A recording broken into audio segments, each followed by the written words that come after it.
Hey, so I know it's late in the day on the last day that TikTok has been functioning as an app that we all enjoy and value, rather than something that is going to shutter completely or be transformed into a mouthpiece, a propaganda machine for the incoming authoritarian regime. I wanted to say thank you so much to all of the folks who have followed me on this app. I grew this platform from 578 followers to almost 102,000 in 10 months. I have been challenged and humbled and educated by all kinds of creators on this app. I have had my perspective changed on multiple issues. I have learned things I never would have learned anywhere else except from folks here who shared their expertise, their knowledge, their lived experience. I read dozens of books in the last year that I never would have even heard of, except folks were talking about them on this app. I found new podcasts, new recipes, all kinds of tips and tricks and strategies.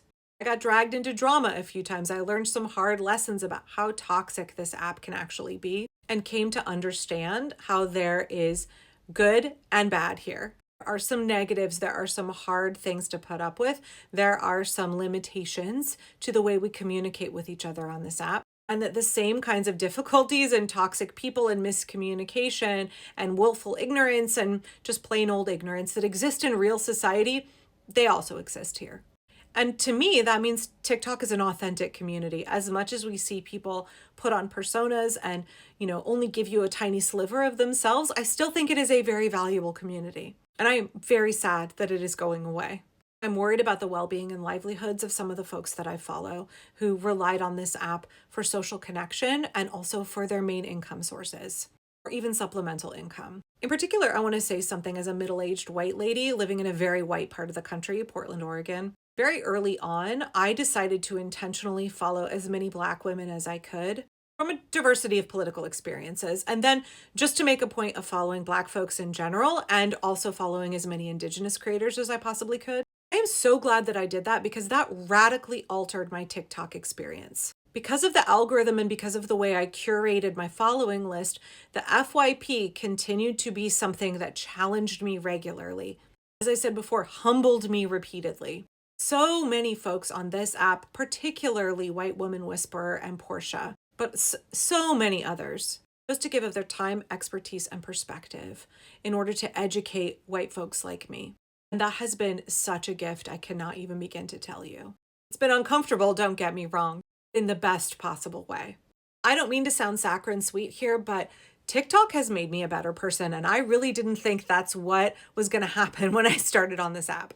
Somebody who's been a YouTube creator for a long time and will continue to be on YouTube. Shameless plug, please go follow me there at Parkrose Permaculture. The interaction over there is very different. I interact with folks in my comments, but they're just faceless comments. I just see little snippets. TikTok is face-to-face communication. It's a whole education if you let it be, or at least it has been. And I think there is nothing that can replace that. I came into contact with so many folks who had such different lived experiences than me that challenged my preconceived notions, that educated me, that if anything, deepened my sense of empathy and my commitment to my values of earth care, people care, and fair share, and helped me look at those values in new ways and think about how to apply them in new ways.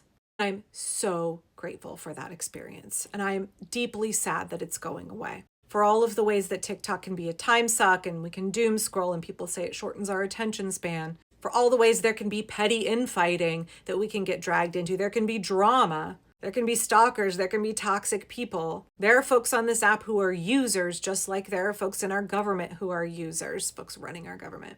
For all of those issues and imperfections, TikTok for me has been overall an incredibly positive experience. We'll say it again, it has been an education. And it's a shame because if this app does come back, it will change in a way where I think it can no longer be that. It will no longer be capable of being that. In my very naive way, I wish there was a way to have TikTok be something less than a bubble. I know there is the whole right side of TikTok that I only interact with when my videos get on the wrong side and I get slammed with insults and all kinds of just the worst, most awful comments. And I know that the leftist bubble of TikTok can also be a very difficult place for all these little niches. And I wish that there were a way for us to have a community like TikTok.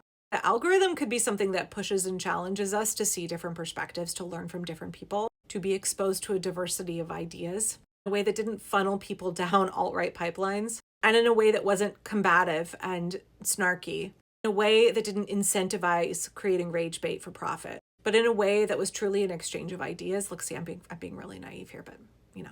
Because for me, I don't really know what prompted my decision to be like, I don't want to hear any more white ladies talking. I want to hear from people who have a different experience than me. I need to learn something. And just making that choice to be like, I'm going to follow this Black creator. I'm going to follow this Indigenous creator. I'm going to follow this person who's 25 years younger than me. I'm going to follow this person who's 25 years older than me. I'm going to follow this person that lives in the Deep South, this person that lives in New York, to get a better image of not only America, fellow Americans, but also to be challenged and to gain different perspectives. I wish there was a way to continue to have that. I wish there was a way that if I could, ring a little bell and make sure that TikTok stayed exactly like this, I could have my little wish granted and TikTok could stay like this. I would change it so that folks had the same kind of experience that I've had in terms of being pushed and challenged, connecting with people who are different than them, learning to empathize with folks, working to unpack our own issues, white supremacy, white feminism. Because I think ultimately, it's so easy for us to dehumanize each other or to just be willfully ignorant of each other's experience living in this country if it's different than our own experience. When we can keep folks at arm's length, we can other them, we can dehumanize them. And this app had a level of intimacy and connection. I think I said on my backup, some really prominent journalists follow me. Some creators with millions of followers follow me. This app had a way to democratize interaction, connect you to people who had very, very different lived experiences than you, and to do so in a very intimate and personal way, where you're commenting on each other's videos. Maybe you're DMing each other. There's nothing like this, and I will be sad that it's gone. I don't know if I will be back. I'm a little anxious if TikTok does come back, that it will not be a safe place. I've seen that there are some folks trying to build other platforms, and I don't know that I will wade into those yet, but I will be over on YouTube, and I'm also on Blue Sky at Parker's Perma. So I realize this is long and rambly, but thank you to all the folks who followed me. Thank you to the folks who challenged me. Thank you to the folks who chose to create content and make themselves vulnerable and put themselves out there and share of their lives and their expertise and their opinions on this app. I've really, really valued my time here. Yeah, so thank you. This has been a good thing for me, and I hope it's been a good thing for you too. And I hope there are many, many more good things in store for all of us. I know that things are about to get more difficult for a while, probably, before they get better again. I hope that we can all find ways to lean into each other, to work together, to find the avenues we need to find to create the America that we all deserve to have, the quality of life we all deserve to have and are capable of having.